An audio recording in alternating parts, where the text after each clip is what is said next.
So the case for today's class is Joseph Sheen versus Union of India. This is a 2018 judgment, a Supreme Court judgment, in fact, and this case has a very great importance and relevance in India and for our constitution as well. This is a criminal law based judgment, but has a constitutional significance also to be discussed in. Every one of you might be aware that this is in this judgment the constitution bench has declared adultery, has decriminalized the offense of adultery. But for the perspective of cracking the exam and reading the judgment, the your perspective should be entirely different. So my aim would be covering the judgment in such a way that you're able to crack it and you're able to read a 243-page judgment into few and able to jot down the judgment into a few important points. So can we have the next slide?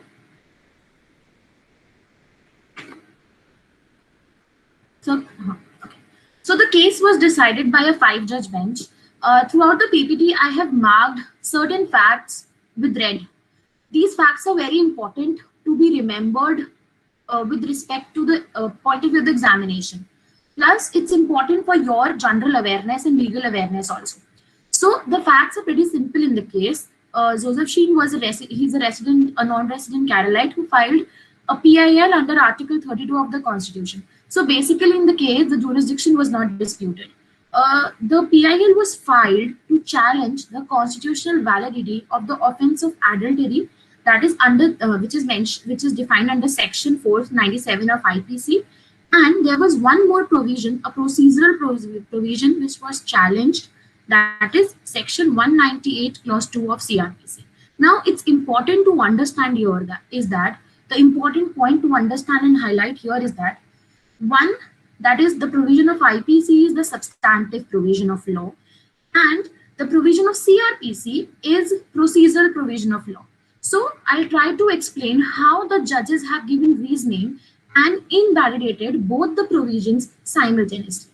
So can we have the next slide?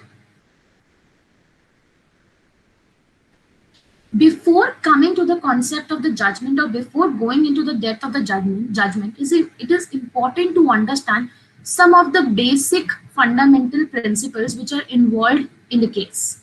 First is Section 497 of IPC. Before reading the Bare Act, I would like to explain you the concept by an illustration. So can we have the illustration slide? Okay. So in this particular image, there are 4 parties involved. First is A and B. A is the wife of B, that there are A and B are married couple here. A is wife and B is the husband. Now there is a third party involved, that is C. Now if there is a relationship between A and C, then according to the offense of adultery, B can file a case against C. Now it is important here to note that C is the third party. And according to the offense of adultery, that is Section 497 of IPC, A और B है married couple, लेकिन case file हो सकता है against C, जो कि एक third party है. Now, considering another situation in the same example, there is one more female, D. Now, let's take a hypothetical situation that there is a relationship between B and D. Okay. Now, in this case, because D is an unmarried female. Okay, the point to remember here is that D is an unmarried female. Now, because she is not married, according to Section 497, the offense of adultery cannot be established in the case if B and D has a sexual relationship. So, by this example, I want to make you understand that what were the problems with the offense of adultery. Now, coming back to the example again, I'll try to establish one more factor. A and B are married. So, there is an institution of marriage between A and B. But the offense of adultery punishes a third party, that is C. So, these are certain points which I'll highlight in the later part of the judgment and how every justice has given his own reasoning while deciding the judgment and how they have established that adultery as an offense is unconstitutional in nature. So can we have the previous slide? So coming to the definition of adultery, I hope I have made my point clear by the illustration. Now I'll try to explain the BERAC language also. Section 497 of IPC reads, whoever has sexual intercourse. So sexual intercourse is a word which is important to understand for understanding section 497. No, sexual intercourse has to be established to attract the penalty, to attract the offense of section 497 of IPC with a person who is and whom he knows or has a reason to believe to be the wife of another person. Now, another important aspect of the provision BEAR Act is wife of another person. So this offense can only be committed with a wife of another person, not any unmarried female, like I highlighted in the illustration also. Without the consent or convenience of that man. That means whether the offense has been committed or not depends upon the consent and convenience of that man. So it is important to pinpoint this point here because the entire reasoning of the Supreme Court rests upon this point. So it's important to understand what is the basic meaning of this point in the BEAR language. Then such sexual intercourse not amounting to rape. So this is a certain condition mentioned which specifies that sexual intercourse should not amount to rape. That means it should be consensual, not without the consent of the person. Is guilty of the offense of adultery. Now I'll try to explain with the reasoning of the judges that why this particular BEAR language is held to be unconstitutional at a later stage. Before that, adultery is the voluntary sexual intercourse. Now, the word voluntary is there in the definition because if it will be involuntary, it will amount to rape. It will be covered under section 375 and 376 of IPC, not under section 497. So, the word voluntary has great significance in understanding the concept of adultery. Intercourse of a married person with a person other than the offender's husband or wife. So, I have tried to explain you the concept of adultery and I tried to establish the concept of section 497 also. Now, there is one more important point I want to highlight here is that it is a pre-constitutional law. IPC was adopted in 1860 during the time of British era, and this fact is very important. I'll explain it how. Now, punishment is also given.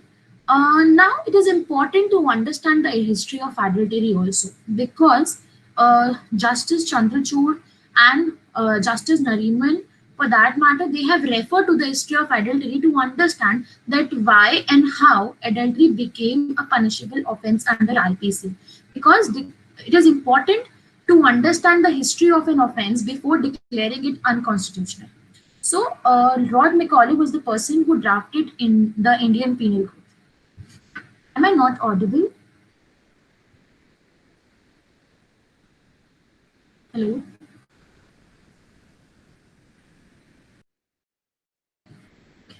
Okay. So, Lord Macaulay drafted the Indian Penal Code. Now, it is important that adultery was not an offense according to the draft of Lord Macaulay. But at a later stage, when a second report was drafted, the second Law Commission drafted its report on penal code, then they disagreed with the view of Lord Macaulay and introduced adultery as an offense under section 497 of IPC. Now, this fact becomes relevant here because Justice Chandrachud and Justice Nariman has relied on this point, stating that the nature because of which adultery was introduced is not valid under the modern jurisprudence till now, like in the present modern criminal jurisprudence. So I'll try to explain while explaining the judgments of individual justices. Okay, so next slide. Next slide. Okay. So after giving a BEAR Act reading, it is clear that it is clear to constitute the offense of adultery that certain points are to be established. These are some of the concluded points. When you read the provision and when you read all the definitions given, you can conclude these certain things from the definition. First, to constitute adultery, sexual intercourse between a married woman and a man who is not her husband is important. Now, here one important thing is that the woman should be married, but there is no such designation for a man. It is important to note here.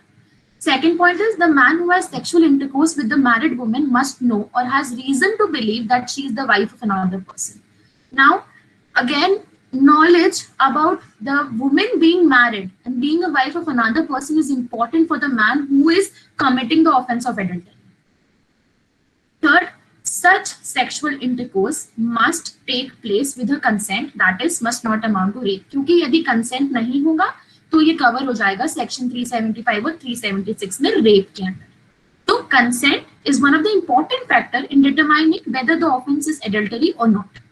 Next, sexual intercourse with the married woman must take place without the consent or convenience of her husband. So if I go back to the example where A and B are husband and wife, and A commits the A is having a sexual intercourse with a third party C, then the consent of B becomes relevant here, that the offense should be committed without the knowledge of B. So the entire offense of adultery does not talk about the consent of the woman here in this case. It revolves around the consent of husband of the married woman with whom the offense of adultery is committed by a third party. So these points are important to understand here. Okay, so next slide. Now it is also important to understand section 198 of CRPC because it is provision. It is procedural section. So no court shall take cognizance of an offence punishable under chapter 20. Chapter 20 deals with offences against in marriage under IPC, except upon a complaint made by some person aggrieved by the offence. Okay, so it is very clear. जो भी aggrieved होगा उस offence से वो complaint file करेगा. This is general substantive provision. The problem is not with clause 1. The problem comes downside where the person aggrieved is defined. Clause 2 states, for the purpose of subsection 1, no person other than the husband of the woman shall be deemed to be aggrieved by any offence punishable under section 497 or 498 of the said code. Now here the problem arises. The entire case rests upon the validity of section 198 clause 2, wherein जो aggrieved person है वो court के पास approach कर सकता है, और 192 clause 2 ये बोलता है कि अग्रीव पर्सन सिर्फ और सिर्फ उस वुमेन का हस्बैंड हो सकता है जिसके अगेंस्ट ये ऑफेंस क्रिएट किया, जिसके हिसाब से ये ऑफेंस हुआ है. मतलब in my illustration only B can file a complaint of adultery. If I will go to the illustration, only B has the authority to file complaint of adultery against C. Now one point to be noted here is that the offense of adultery can never be, a woman cannot be charged with the offense of adultery. Okay, this is acceptable provision. But to file a case, only a man has the authority, and against whom the case can be filed, that also is with respect to a man only. So considering all the situations, 198 clause 2 was challenged, was constitutionally challenged in the present judgment, and the substantive provision is section 497 of IPC. So next slide. Now these provisions were challenged on 3 constitutional provisions. So it's important to understand the basics of these three provisions also. Article 14, Article 15 and 21. I'll discuss gradually that how section 497 and section 192 clause 2 of CRPC is constitutionally invalid in light of Article 14, 15 and 21.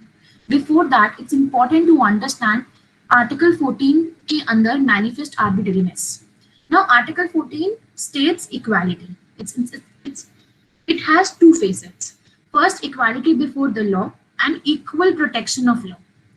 One is positive and another is a negative concept. Now, in this present case, we will not go into detail that what Article 14 is, 21 is, 15 is. No. My aim is to provide clarity as to how section 497 and section 198 clause 2 of CRPC has been declared unconstitutional on ground of Article 14, 15 and 20. So it's important to understand that what is manifest arbitrariness under Article 14. So Article 14 states that all the statutes should, all the rights should be equal in terms of gender neutrality. So when I'm talking that the offense is there against a man and it's not there against a woman, plus, as I discussed earlier, the right to file a complaint for the offense of adultery exists only with the man, not the woman. So these facts at a later stage, I'll explain how these facts have stated that the entire concept of adultery uh, is is manifestly arbitrary in nature. Now, manifestly arbitrary is a concept which states that the legislator, like the legislation, should be valid in light of it should be equal in terms of equality. And if a legislation is invalid, it's not fulfilling the criteria of equality, then it should be declared unconstitutional. And the same happened under the specific case. I'll discuss how. So next slide. Now, it is important to know these four judgments. The reason why it is important to know these four judgments are because these four judgments were again and again discussed in the case of Joseph Sheen. Now, it's relevant to learn about all these judgments is the reason of its relevancy is because whenever a question will be asked from the judgment, they will never ask directly that whether what was decided. The question will be on what grounds the cases were overruled, or on what grounds which cases were discussed in the judgment, what principles were involved. So before coming to the final verdict of the judgment, it is important to understand the relevance of these four judgments in respect of this particular case. The use of this provision was challenged on various occasions. Basically, the constitutional validity of these provisions were challenged on 3 occasions, and the fourth case, which I have mentioned, that is W. Kalyani versus State, becomes relevant here because the provision was discussed in this particular judgment, but it was not constitutionally challenged. This is an important point to note here. Okay, so first of all, I'll clear one thing. These judgments were overruled in the present judgment. So be clear on this point. ठीक है, don't be confused कि एक overrule हुआ था दूसरा नहीं हुआ था, ऐसा नहीं है. ये सारे जजमेंट्स ओवररूल हुए थे. एक इंपॉर्टेंट पॉइंट जो नोट करने का है वो ये है कि कल्याणी के जजमेंट में इस प्रोविजन को कॉन्स्टिट्यूशनली चैलेंज नहीं किया गया था, लेकिन बाकी तीनों जजमेंट्स के अंदर इसको चैलेंज किया गया था, and it was not declared unconstitutional unlike the those of the present case we are talking about. So first is the Yusuf case, Yusuf versus State of Bombay. It is a 1954 judgment. The issue became is same for all of the 3 judgments, all of the first 3 judgments which I have mentioned in the slide. In the first judgment, section 497 की validity को challenge किया गया था, लेकिन उसको protection grant कर दिया गया था by virtue of article 15 clause 3 of the constitution. Article 15 clause 3 बात करता है that any special legislation or beneficial legislation can be made to protect the interest of women and children.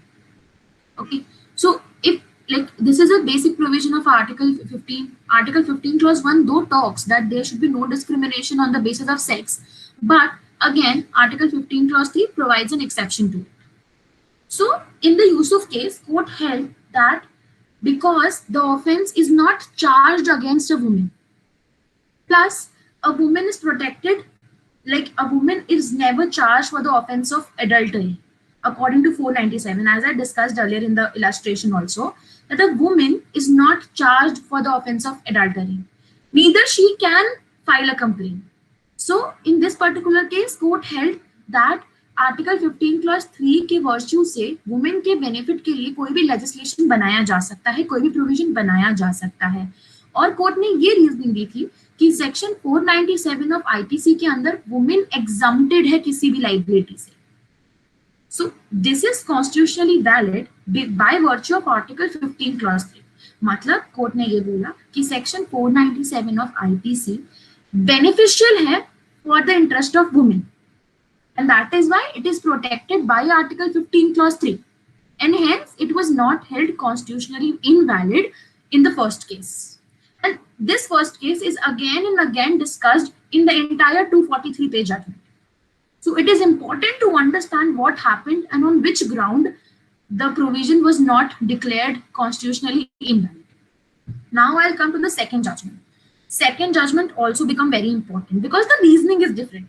Though this particular provision was not declared constitutionally invalid, but the reasoning given was different. So that is why it is important to know what was the reasoning given. Now, in the Vishnu versus Union of India wala judgment, in the case, what happened?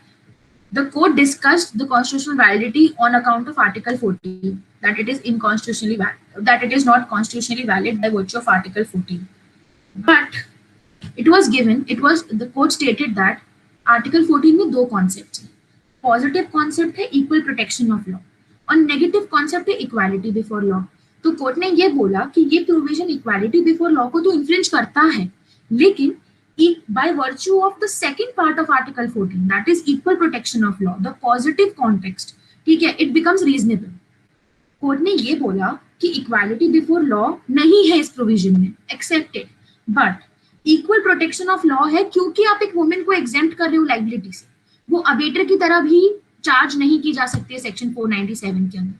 So court gave this reasoning that the positive concept, the positive aspect of Article 14 protects Section 497 and its applicability, and hence it's not constitutionally invalid.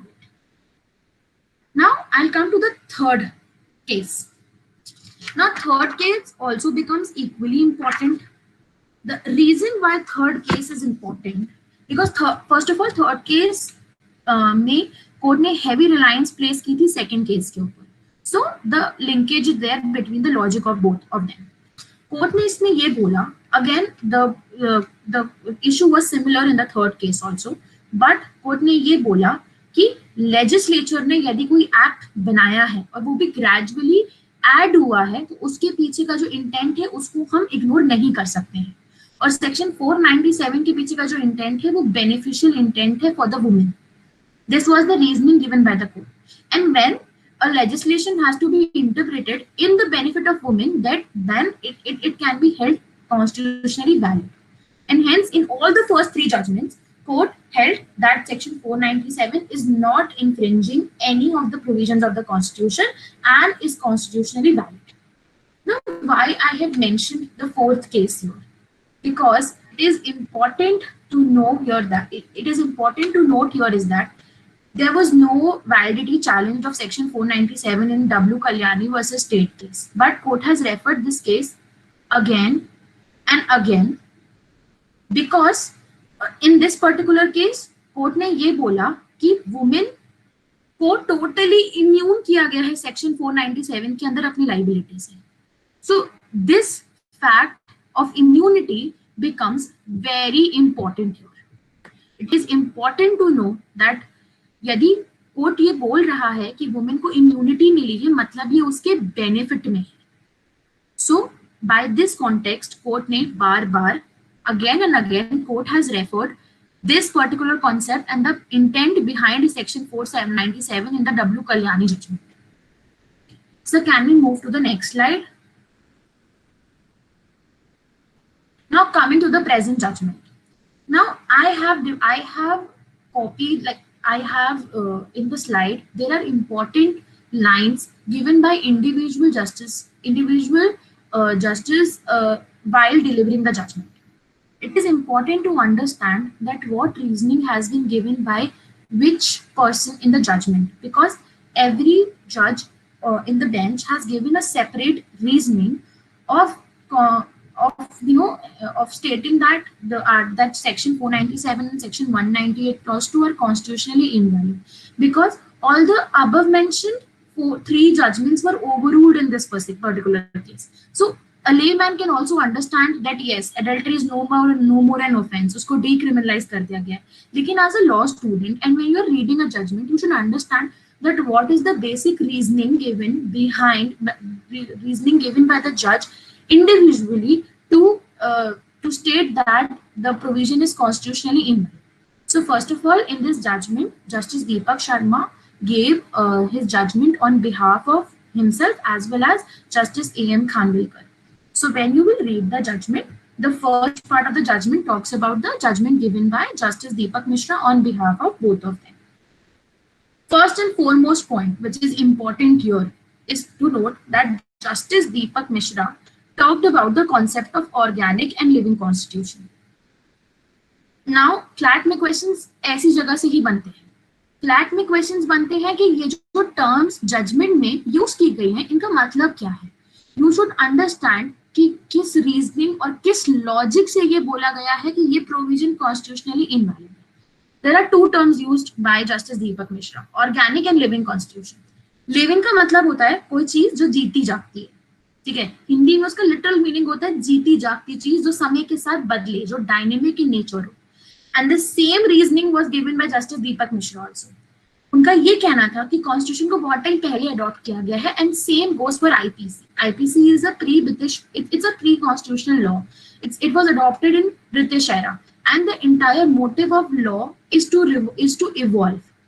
Plus, he also highlighted the point that constitution के साथ साथ सारे legislations को भी living in nature होना चाहिए, dynamic होना चाहिए, कि वो change, वो modern jurisprudence के हिसाब से खुद को evolve करे. And the same logic was given by Justice Deepak Mishra. He told that we should adopt an approach wherein our constitution is organic and living. That means it should change with time. It should evolve with time. He also discussed different judgments like the Justice K.S. Puttaswamy judgment or even the Nalsa judgment wherein third gender was given recognition and all the legal rights in this case. So he was trying to explain in the judgment that we have now moved to, like we have moved from being a rigid constitution to progressive approach. Now, the jurisprudence which is accepted for, it was for criminal law specifically, that the jurisprudence we are accepting these days by different line of judgments is progressive and expansive constitutional vision. Now, these two words have a great relevance here. Progressive मतलब जो society के साथ progress करे, जो time के साथ progress करे, और हमने वुमेन को वही राइट्स दिए हैं, whether it be right of getting a right in ancestral property or getting a right as a female, or all the cases which came along, whether it be sexual harassment case, or you can take numerous examples जहाँ पे ये proof होता है कि supreme court ने India में एक progressive view लिया है in respect of right of women. So Justice Deepak Mishra also discussed this point in his judgment that now it is a time to accept an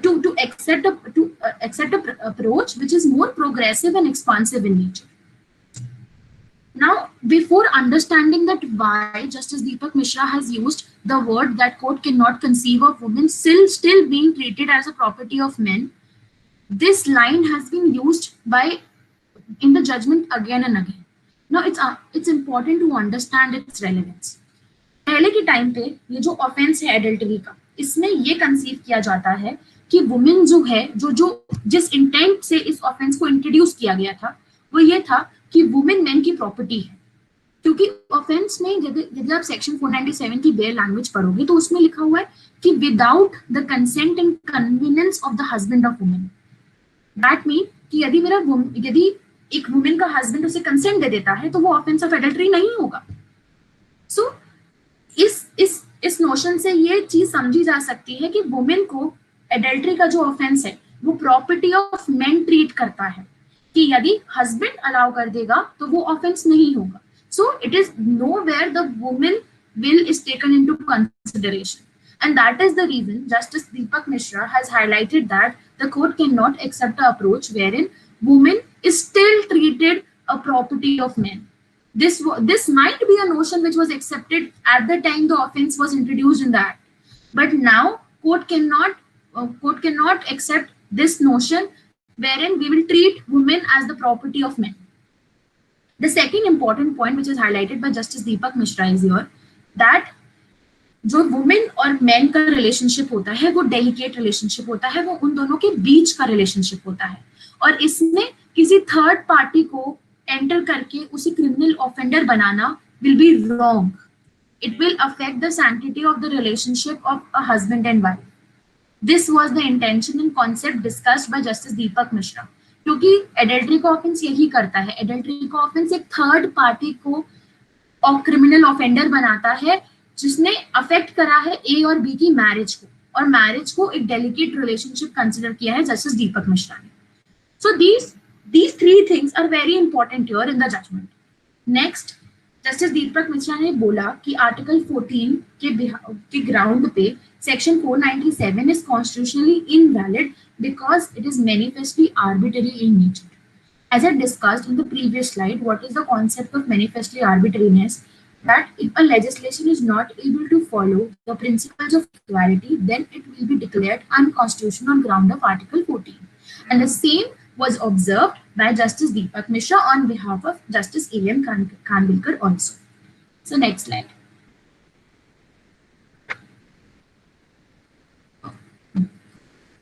Now, there were other observations also made by Justice Deepak Mishra, and they're very important here. Section 497 of IPC effectively does the same by creating invidious distinctions between gender stereotypes. Now, this word, gender stereotypes, is also very important because maximum of the judgment cover this word. Now, what does this mean? Gender stereotypes here, it means that a woman is treated, again I'll explain, a woman is treated as a property of men, and the entire decision as to whether the offense is committed or not will be decided by the men alone. So this entire notion of giving right to men is against the constitutional, it's against the individual dignity of women. Adultery का offence हुआ है या नहीं हुआ है, ये यदि उसका हस्बैंड डिसाइड करेगा तो वुमेन का कंसेंट और डिग्निटी यहाँ पर अफेक्ट होगी. And this is a perfect example of gender stereotypes as mentioned by Justice Deepak Mishra in his judgment. Now, again Justice Deepak Mishra ने एक और बात पे बहुत ज्यादा फोकस करा, वो था कन्वीनियंस और कंसेंट ऑफ द हस्बैंड. यदि हस्बैंड के कंसेंट से ये ऑफेंस होता है तो ये ऑफेंस नहीं होगा. This is the meaning of section 497. And by this meaning, it is very important to know that you cannot treat a woman in subordination to the consent of a man. And adultery का provision यही करता है. So this logic was specifically given by Justice Deepak Mishra, and it is important. Just a second, I have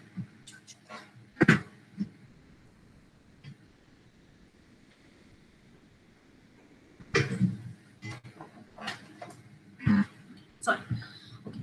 Then Justice Deepak Mishra also observed one important thing, that is, there can be no shadow of doubt that adultery can be a ground for any kind of civil wrong, including dissolution of marriage. In this judgment, ये तो हुआ ही था कि section 497 और 198 को unconstitutional बोला गया था, लेकिन एक और फैक्टर जो इम्पोर्टेंट था यहाँ पर, जो आपको याद रखना है, वो ये था कि एडल्ट्री अभी भी, it is important to note here that court ने ये भी कहा कि एडल्ट्री को हम डीक्रिमिनलाइज तो कर रहे हैं, अनकॉन्स्टिट्यूशनल तो हेल्प कर रहे हैं, लेकिन तब भी it can still be a ground of divorce for dissolution of marriage. So it's important to note here is that still a husband or a wife can approach court and dissolve and request for the dissolution of marriage on ground of adultery committed by either of the spouse. Unlike section 497, जिसमें सिर्फ एक husband के पास right है adultery का offense file करने का, case file करने का. One more important point which was highlighted by Justice Deepak Mishra is that he said that the provision is reflective of a tripartite labyrinth. Now, it is important to understand why he used this word. If you are using this particular word, then you mean that it is made up of complicated series of path or passages. The literal meaning of the word is that it is made of complicated series of path and passages, and where it is difficult to find your way. This is the meaning, the literal meaning of the word. अब यहाँ पे justice Deepak Mishra ये कहना चाहते हैं कि ये जो प्रोविजन है उसमें ऑलरेडी आप एक थर्ड पार्टी को अलाउ कर रहे हो कि वो दो लोगों की मैरिज के बीच में आ सके और उसको आप ऑफेंडर बना रहे हो. तो इट्स ऑलरेडी वेरी कॉम्प्लिकेटेड. जैसे कि इस ऑफेंस को समझना कॉम्प्लिकेटेड है, वैसे ही इस ऑफेंस को डिसाइड करना कि ये ऑफेंस हुआ है या नहीं है, ये अपने आप में एक बहुत बड़ा कॉम्प्लिकेशन है जिसका कोई एंड नहीं है. That is why Justice Deepak Mishra has used this particular term in respect of this provision, and has told that it's very difficult to find a solution as to decide whether the offense has been committed or not. Okay. So next slide. Now, in respect of Article 21, one point was highlighted by Justice Deepak Mishra. The though the provision was held unconstitutional on ground of being invalid on Article 14, 21, and 15, all of the three. But one important point which Justice Deepak Mishra highlighted was that Article 21 की भी violative है ये provision, क्योंकि Article 20 case Puttaswamy judgement के अंदर ये बोला गया था कि प्राइवेसी भी एक फंडामेंटल राइट है under Article 21. And court justice Deepak Mishra ने ये बोला कि यदि आप एक थर्ड पार्टी को अलाउ कर रहे हो कि वो दो लोगों की मैरिज में इंटरफेयर कर सके और उसके कारण ये क्रिमिनल ऑफेंस बन रहा है, that means that you are hampering the privacy of the husband and wife as well as the dignity of husband and wife. And hence, on this ground, Justice Deepak Mishra observed that the provision is constitutionally invalid of Article 14 and 20 simultaneously. So next slide. Now, Justice Nariman was also there. He concurred with the judgment of Justice Deepak Mishra. But again, the reasoning given by Justice Nariman is also to be considered and is very logical. First of all, Justice Nariman ने adultery और bigamy को compare किया अपने judgment में, ठीक है. Justice Nariman ने कुछ points highlight करे ये और उन्होंने ये prove करने की कोशिश करी कि कैसे bigamy एक constitutional offense है और adultery नहीं है. Justice Deepak Mishra ने ये बोला कि for the offense of bigamy, पहली बात तो दोनों पार्टी के पास राइट होता है कि वो केस फाइल कर सकते हैं. That is the man and the woman.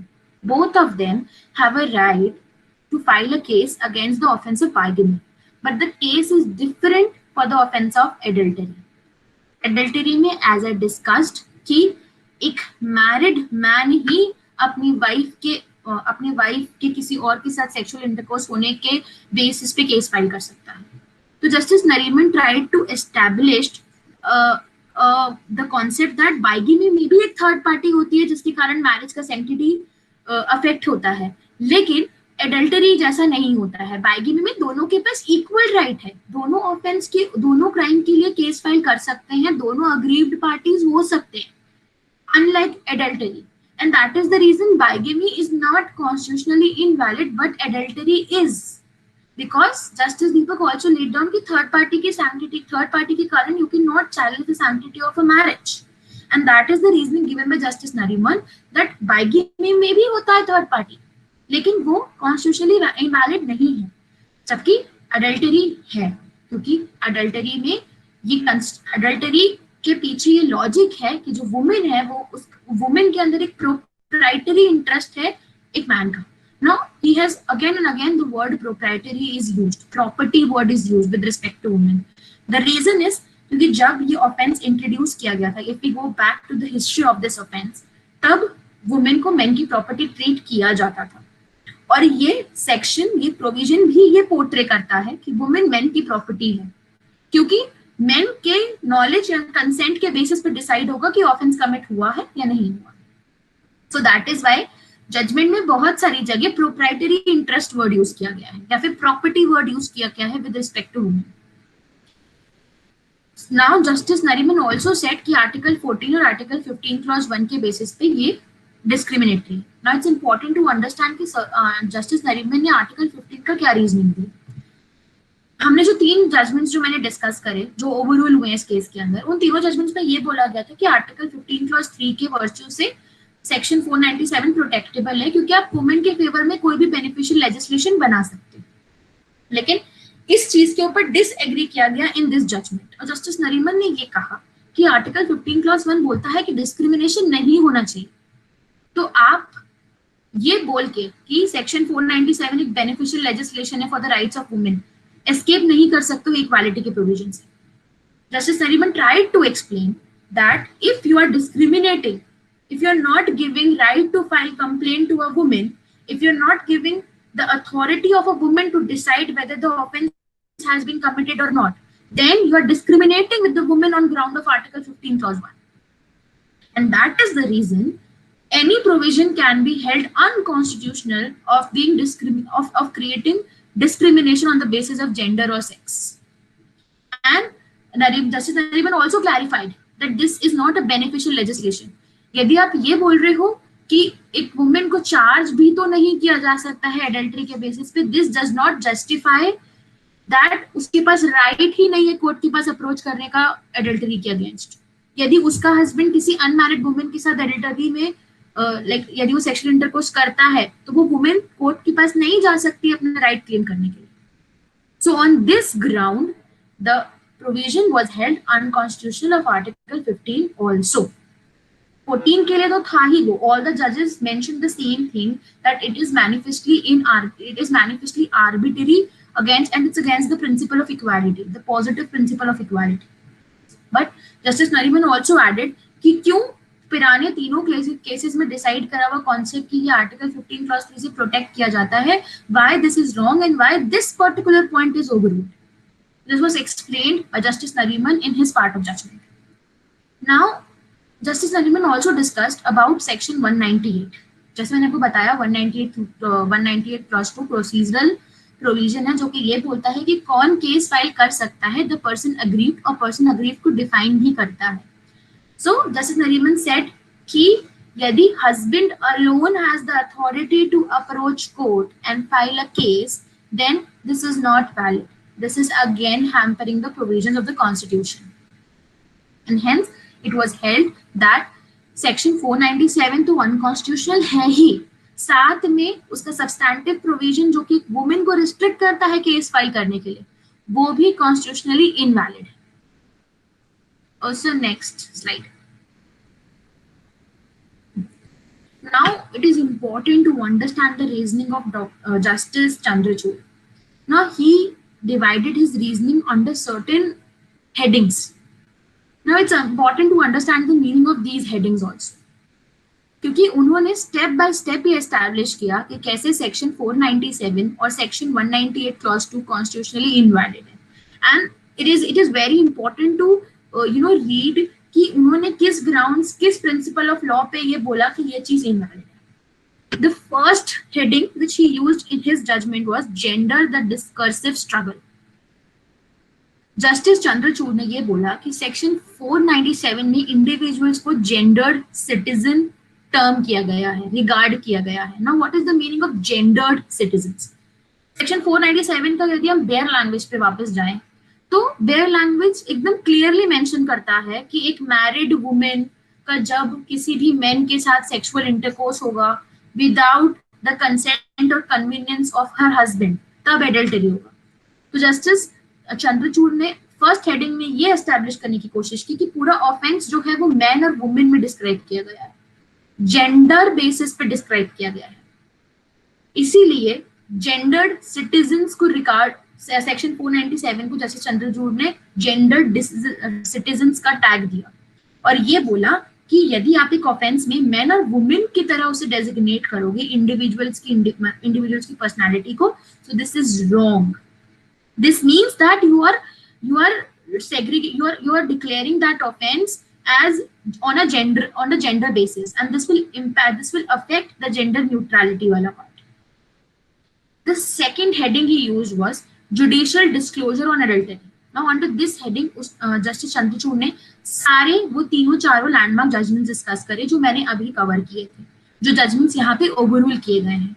और जस्टिस चंद्रचूड़ ने स्पेसिफिक जजमेंट्स में क्या गलत था और क्यों उन्हें ओवररूल किया गया है ये डिस्कस किया अपनी पार्ट ऑफ जजमेंट में बहुत इलैबोरेटली. जस्टिस चंद्रचूड़ ने एक बात बोली with respect to the Vishnu judgment. Justice Chandrachud ने ये कहा कि द सौमित्र विष्णु वाला judgment fails to deal with the substantive aspect of constitutional jurisprudence which have a bearing on the validity of section 497. इस केस में as I discussed earlier section article 15 clause 3 के ये declare किया था कि section 497 is constitutionally valid and protected by article 15 clause 3 because it is a beneficial legislation with respect to women. Justice Chandrachud ने ये बोला कि जो सब्सटैंटिव एस्पेक्ट्स हैं, आपने ये तो देखा कि वो बेनिफिट में है, वो उसे प्रोटेक्ट कर रहा है, वो सिर्फ वो वुमेन की सैंक्टिटी को प्रोटेक्ट कर रहा है कि वुमेन के अगेंस्ट ये ऑफेंस हो ही नहीं सकता. लेकिन आपने ये नहीं देखा कि वो कॉन्स्टिट्यूशनली इनवैलिड है इन वर्च्यू ऑफ आर्टिकल 14 क्योंकि वो वुमेन को रोक भी रहा है, रिस्ट्रिक्ट भी कर रहा है केस फाइल करने के लिए.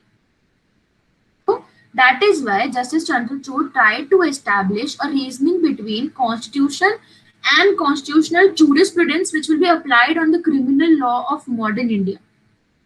The entire focus of Justice Chandrachud in his part of judgment was to establish that we have to adopt a liberal and progressive approach towards interpreting the criminal law of the present stage. हम यदि एक तरफ third gender के rights को protect कर सकते हैं, जैसे चंद्रचूड़ ने भी नालसा जजमेंट को अपने जजमेंट में रेफर करा और ये बोला कि हम थर्ड जेंडर के राइट्स को प्रोटेक्ट कर रहे हैं, हम प्राइवेसी को प्रोटेक्ट कर रहे हैं, हम वुमेन के लिए ग्रेजुअली ऐसे लॉज ला रहे हैं कंट्री में जो उसके इंटरेस्ट को प्रोटेक्ट कर सके, तो फिर हम क्यों इतना पुराना एक सेक्शन अपने एक्ट में रखेंगे जो कि वुमेन को रिस्ट्रिक्ट कर रहा है केस फाइल करने से. So this was the logic of interpreting the substantive aspects of constitutional jurisprudence which will affect the validity of section 497, which has affected the validity of 497. जैसे चंद्रचूड़ ने ये बोला कि कोर्ट ने इस पार्ट को डील ही नहीं किया in the Soumitra Vishnu case. Plus जैसे चंद्रचूड़ ने एक और चीज हाईलाइट करी. जैसे चंद्रचूड़ ने ये कहा कि guarantee of equality as a real protection against arbitrariness. So here again, protection of law wala concept or equality of law wala concept comes into picture.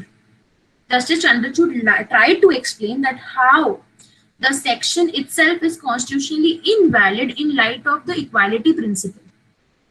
Justice Chandrachud ने ये कहा कि आप justify नहीं कर सकते हो कि positive side of Article 14 is protecting this legislation. No, it is not. It is not in the benefit of women. It's not in the benefit of women.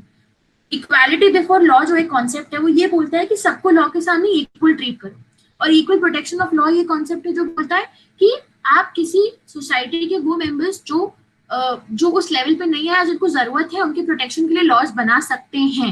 Reasonable classification का जो कॉन्सेप्ट है article 14 के अंदर, या फिर article 14 और rule of law के concept को ईपीओएपा केस में जिस तरह से इंटरप्रेट किया गया था, that has been discussed in this judgment and the court has said कि यू कैन नॉट से कि आप वुमेन के बेनिफिट के लिए उसको रिस्ट्रिक्ट कर रहे हो कि वो केस नहीं फाइल कर पाए.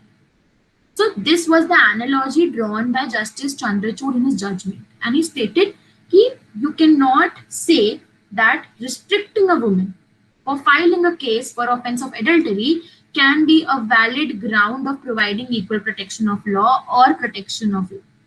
And hence he told that it is constitutionally, he tried to state that it is constitutionally invalid in light of Article 14.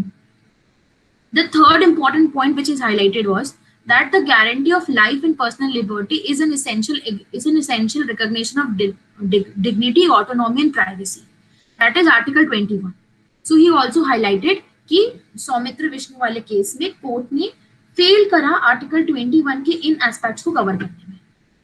And the court failed the court did not consider the autonomy, dignity or privacy of gender equality between men and women, and hence this case was overruled by Justice Chandrachud also. So can we do the next slide?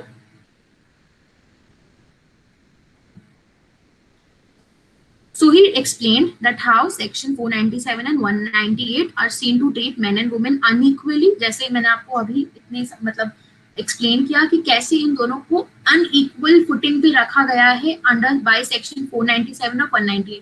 हम दोनों का जब equal reading देंगे, like हम consonance में reading देंगे, तब हमको समझ में आएगा कि सिर्फ हस्बैंड के पास ही राइट है केस फाइल करने का. वुमेन अप्रोच ही नहीं कर सकती है, वुमेन का कंसेंट मैटर ही नहीं करता है for the offence of adultery. And this was the entire ground on which the offence was declared constitutionally invalid. Justice Chandrachud also highlighted the same point which was highlighted by Justice Deepak Mishra about the consent or convenience of husband of a woman who has committed offense, adultery. No offense can be established. यदि A का husband allow कर देता है for the offense of adultery, या उसकी knowledge से offense of adultery होता है, तो वो offense ही नहीं होगा according to section 497. And the same analogy was described by Justice Chandrachud in his part of judgment. So this entire consent or convenience वाला चीज is constitutionally invalid. एक वुमेन के साथ क्या हो रहा है या नहीं हो रहा है, ये उसका हस्बैंड यदि उसके लिए डिसाइड करेगा, तो ये आर्टिकल 14, 21 और 15 तीनों को हैम्पर करता है, और इसी ग्राउंड पे 497 को read with 198 clause 2 of CRPC constitutionally invalid बोला था कोर्ट ने. Justice Chandrachud also highlighted that Justice Malimat Committee recommended that Section 497 be made gender neutral. Now, why I have put this particular line here is to make you understand कि ऐसे जो facts होते हैं किसी judgment में वो बहुत important होते हैं क्लैट की पर्सपेक्टिव से, एग्जामिनेशन की पर्सपेक्टिव से. जैसे एक क्वेश्चन आया था क्रिमिनल लॉ का इस बार क्लैट 2020 के पेपर में, जिसमें ये आया था कि कौन सी कमेटी क्रिमिनल लॉ से रिलेटेड है. उसमें ऑप्शन था मलिमत कमेटी. सो यदि आपने ये चीजें हाईलाइट करी होती पढ़ते वक्त, if while reading you give a thought, you give a stop to these things and write this in your copy, then you never know कि कोई चीज कहाँ पे काम आ जाए in an examination. So facts like this in a judgment are very important for you to understand. A layman will also understand कि adultery अब decriminalize हो चुका है इंडिया में, लेकिन as a law student you should understand कि वो क्यों और किस ground पे decriminalize हुआ है. So facts like this help you to retain certain things and answer questions in the examination. जो अब नया पैटर्न क्लैट ने अडॉप्ट किया है उसके लिए ये सारे फैक्ट्स बहुत इंपॉर्टेंट है. तो जैसे चंद्रचूड़ ने ये भी कहा कि मलिमत कमेटी ने भी ये रिकमेंड किया था कि आप सेक्शन 497 को जेंडर न्यूट्रल बनाइए. जैसे बाइगिनी में दोनों के पास राइट्स है, आप वैसे ही दोनों के पास राइट्स दीजिए सेक्शन 497 के अंदर भी. So he referred the recommendation of justice Malimath committee in his judgment. And maybe the CLAT question has some connection with this reference. So next slide. This is another important point which was referred by Justice Chandrachud in the judgment about common morality. Justice Chandrachud ने ये कहा कि हम common morality जो पूरी society जिस चीज पे एग्री करती है या जो common कंसेंसस है सोसाइटी के, उसके बेसिस पे ये डिसाइड नहीं करती कि लॉ क्या होना चाहिए. हमारे लिए पैरामाउंट कंसिडरेशन देना है हमें कॉन्स्टिट्यूशनल मोरालिटी को. और in the present case also Justice Chandrachud try to establish that section 497 is constitutionally immoral and that is the reason section 497 should be declared unconstitutional in the present case. Justice Chandrachud also stated that constitutional morality के क्या-क्या requirements होते हैं. अब यहाँ से constitutional morality का भी question बन सकता है. तो यदि कोई क्वेश्चन एग्जाम में कॉन्स्टिट्यूशनल मोरालिटी को लेकर आता है तो उसका आंसर आपको इन जजमेंट्स के इन पैराग्राफ्स में ही मिलेगा, जहाँ पे जस्टिस अलग अलग रीजनिंग देके प्रूव कर रहे हैं कि कैसे सेक्शन 497 कॉन्स्टिट्यूशनली इनवैलिड है. So in this case constitutional morality का ग्राउंड क्लैरिफाई किया था जस्टिस चंद्रचूड़ ने. उन्होंने ये कहा था कि it requires the assurance of certain rights that are indispensable for the free, equal and dignified existence of all members of the society. So by this line you can interpret that a law should be neutral towards men and women both. Then Justice Chandrachud also stated that by virtue of constitutional morality section 497 is hit by the articles of the constitution, that is 14, 15 and 21. So next slide. Now the second question was whether it should be regulated by criminal law or not, because it is also very important to discuss कि क्या एक offense मतलब कोई adultery का जो charge है क्या उसे हमें criminal law से discuss करना चाहिए. क्योंकि जस्टिस दीपक ने अपने जजमेंट में ये पार्ट कवर किया था कि कोई थर्ड पार्टी के किसी ऑफेंस के कारण मैरिज की सैंक्टिटी को क्वेश्चन नहीं करना चाहिए. तो सेम क्वेश्चन डिस्कस किया जस्टिस चंद्रचूड़ ने भी अपने जजमेंट के पार्ट में, और जस्टिस चंद्रचूड़ ने ये कहा कि it is not viable for the state to interfere in the interest of two persons. Like marriage दो लोगों के बीच का एक it's a solemnization, it's a institution. Marriage is an institution between two persons, that is A and B. तो हम C को criminal offender बना के उस इंस्टीट्यूशन में एंटर करा रहे हैं स्टेट को. So this analogy is wrong. And that is why adultery cannot be an offense, because it cannot enter in the private space of A and B, a married couple. And that is the reason it is hampering privacy of A and B also. Justice Chandrachud also said that it's destructive of and deprives a woman of her agency, autonomy and dignity.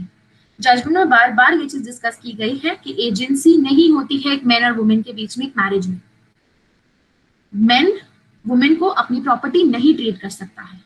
So the same point was discussed by Justice Chandrachud here also. Section 497 amounts to a denial of substantive equality. Now, what is the meaning of substantive equality? As I discussed the concept of equal protection of law and equality before law under Article 14, substantive equality का मतलब यहाँ पर ये होगा कि men और women को equal footing पे रखना, और Section 497 वो objective को हैम्पर कर रहा है, डिनाई करता है एक वुमेन को ये बोलने के लिए कि ऑफेंस ऑफ एडल्टरी मेरे अगेंस्ट भी कमिट किया जा सकता है. यदि मेरा हस्बैंड किसी और वुमेन के साथ सेक्सुअल इंटरकोर्स में आता है तो मैं केस नहीं फाइल कर सकती हूँ. This is the grey area where adultery is against the constitutional morals of and the principles of equality. A man can approach a court and state that my wife has committed adultery.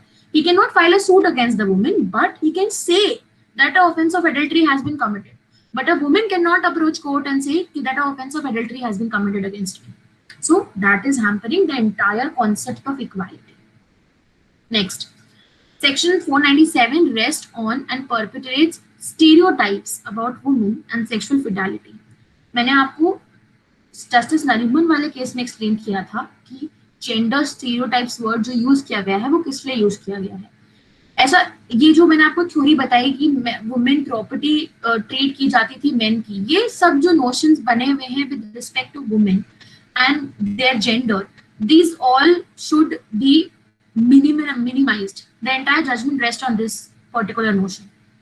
And Justice Chandrachud also highlighted the same fact कि ये जो चीजें जो stereotype thoughts बहुत time से बने आ रहे हैं वुमेन के कॉन्टेक्स्ट में, उन सबको स्टॉप करना जरूरी है, और सेक्शन 497 उसमें से एक का एग्जाम्पल है. That is the reason it is important to decriminalise section 497 and declare it constitutionally invalid. So next slide. Now again, Justice Chandrachud also discussed that why Article 15+3 is not protecting it's not protecting Section 497. He stated that the provision of Section 497 is an example of patriarchal notions in the grasp of protecting. So entirely the concept rested that this discrimination based on gender cannot exist and it will hamper the principles of Article 15+3. Identity of the woman must be as an individual in her own right. This means that a woman is having an individual identity and dignity, and that and Section 497 and Section 198 read together is hampering that individual right of the woman of approaching the court and stating that adultery offense has been committed. So if a man will decide whether an offense is committed or not on behalf of the woman, then the entire concept of her individuality is hampered. The same fact was highlighted by Justice Chandrachud in his part of the judgment. In criminalizing adultery, the legislature has imposed its imprimatur on the control by a man over sexuality of his spouse. In doing that, the statutory provision fails to meet the touchstone of Article 21. Section 497 deprives a woman of her autonomy, dignity and privacy. As I explained कि किस तरीके से section 497 article 21, article 14 और article 15 के दिए provisions को hamper करता है, the same was highlighted by Justice Chandrachud in his judgment. So next slide. Now the last judgment, the last part of the judgment discussed the concepts laid down by Justice Indu Malhotra. Now Justice Indu Malhotra in her part of the judgment discussed about the doctrine of coverture. Now why it is important to read about these doctrines is because this is the part where a question can be found. Now Justice Indu Malhotra discussed about doctrine of coverture. Coverture is not a doctrine, it's not an Indian doctrine, it's a common law doctrine जहाँ पे एक female को marriage के बाद ही consider किया जाता है कि जो एक मैन और एक फीमेल है वो यूनिटी ऑफ पर्संस है और उनको एक सिंगल एंटिटी कंसिडर किया जाए. This is the entire concept of doctrine of coverture. मतलब यदि ए है और बी है, A is the wife, B is the husband, when they get married, before marriage they both have their individual personalities, but individual identities. But when they get married, then they become a single legal identity. This is what doctrine of coverture talks about. And I'm only explaining the concept of doctrine of coverture. Okay. So according to this common law doctrine, शादी से पहले, marriage से पहले दोनों का individual identity, individual establishment होगा, लेकिन शादी के बाद, मैरिज के बाद दोनों एक सिंगल लीगल एंटिटी बन जाएंगे, एक सिंगल लीगल आइडेंटिटी बन जाएंगे. So this is the doctrine of coercion. Now I'll explain कि कैसे जस्टिस इंदु मल्होत्रा ने इस डॉक्ट्रिन को इस जजमेंट से रिलेट किया. So next slide.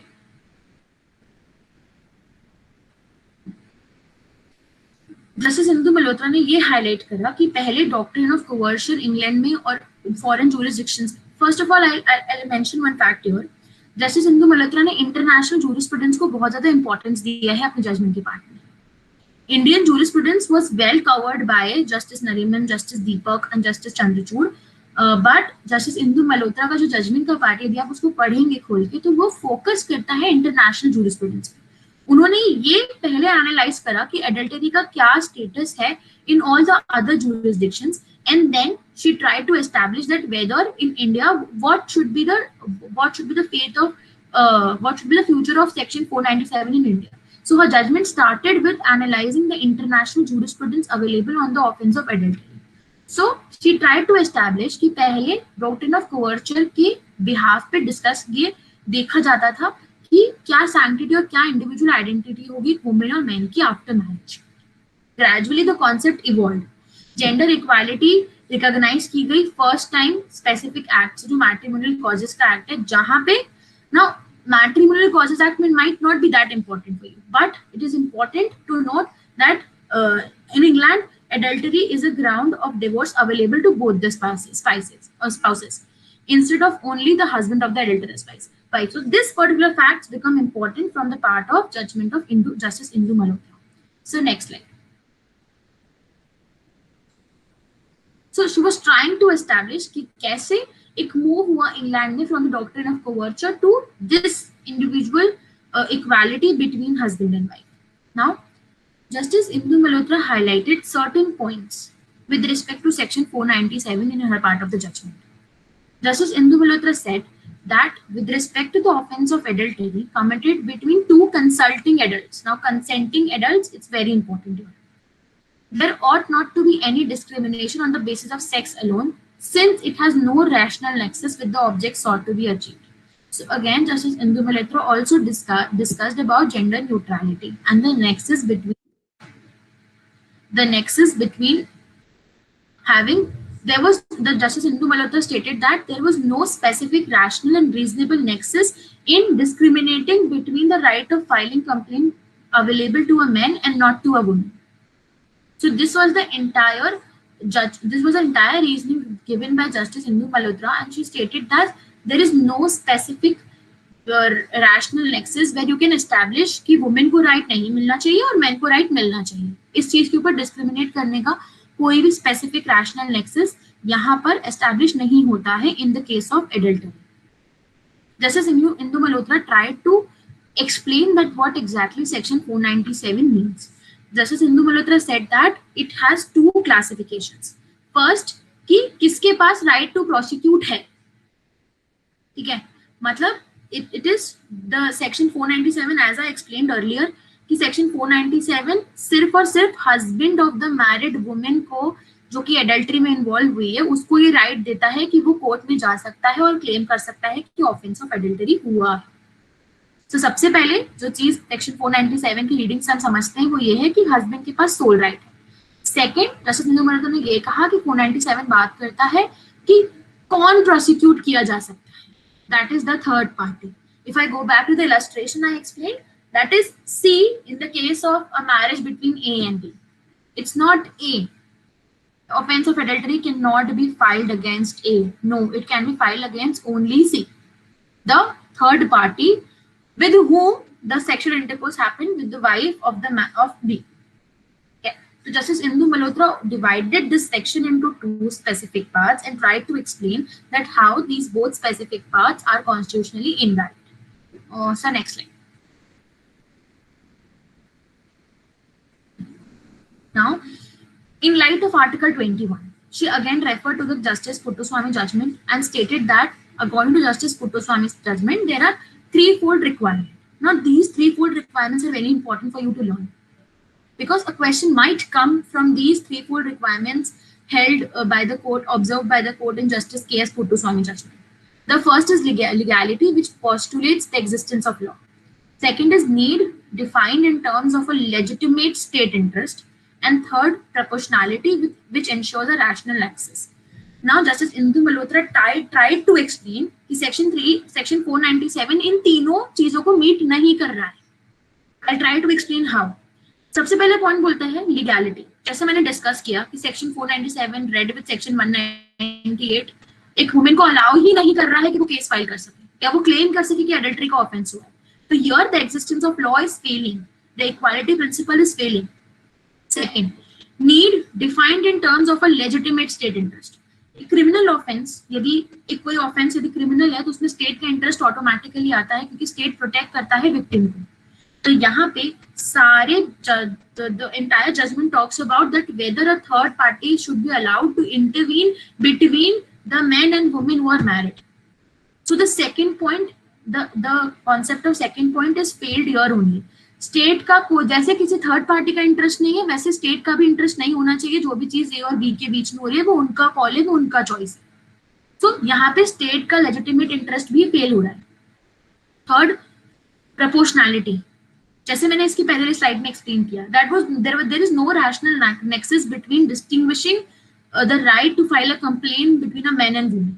The same nexus was discussed by Justice Indu Malhotra also, and she stated that section 497 today, all the judgment talks about the present modern criminal jurisprudence. आज जो India का state है उस state में ये करना best है. This is the entire concept of the judgment. So Justice Indu Malhotra also stated that section 497 as it stands today fails to meet the threefold requirement and must be struck down. So in the part of her judgment,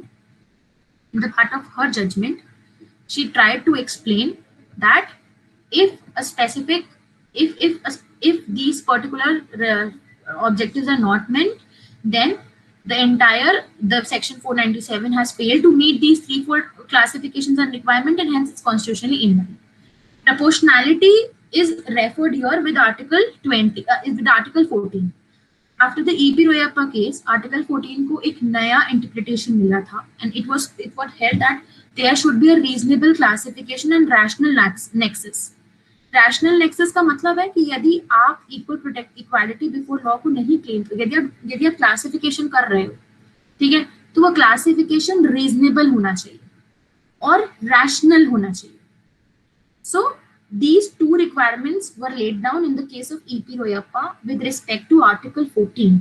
So वहां से Justice Indu Malhotra ने test of proportionality को establish किया और ये बोला कि कोई भी रैशनल नेक्सस या फिर रीजनेबल डिसीजन, रीजनेबल क्लासिफिकेशन नहीं है बाय रीडिंग सेक्शन 497 और 190, क्योंकि आपके पास कोई वैलिड ग्राउंड नहीं है जिससे आप ये प्रूव कर सको कि एक मैन को राइट होना चाहिए और एक वुमेन को राइट नहीं होना चाहिए. तो that is test of proportionality. There is one more question stating that कि ये थ्रीफोल्ड रिक्वायरमेंट क्या है. So threefold requirement यहाँ पे जस्टिस इंदु मल्होत्रा ने बात की है with respect to the case of Justice K.S. Puttaswamy of the privacy judgment. Privacy judgment में ये तीनों चीजें बोली थी. सेक्शन 497 ये तीनों चीजें जस्टिफाई नहीं कर रहा है, इसीलिए आर्टिकल 21 पे फेल हो रहा है. There is one more question coming up कि आर्टिकल 14 और 21 का क्या रिलेवेंस है.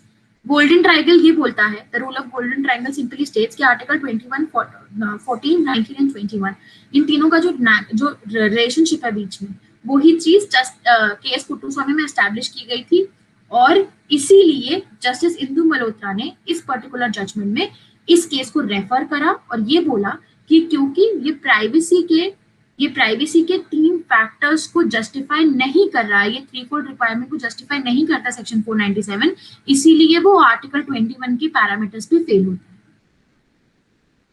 So next slide.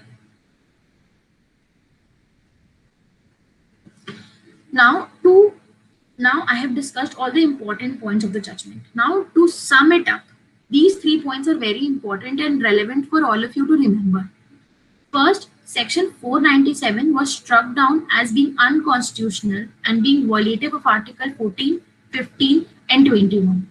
14 क्योंकि ये रीजनेबल नेक्सस, एक रैशनल नेक्सस और प्रोपोर्शनैलिटी के प्रिंसिपल को नहीं, रीजन डिसीजन के प्रिंसिपल को नहीं फॉलो कर रहा है, जैसे सारे जस्टिस ने अपने सारे जजेस ने अपने पार्ट ऑफ जजमेंट में बोला।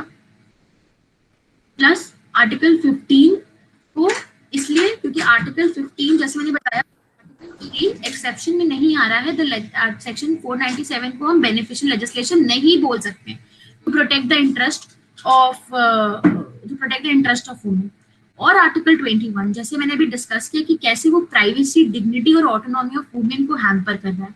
सो section 497 was held unconstitutional of being violative of Article 14, 15 and 21.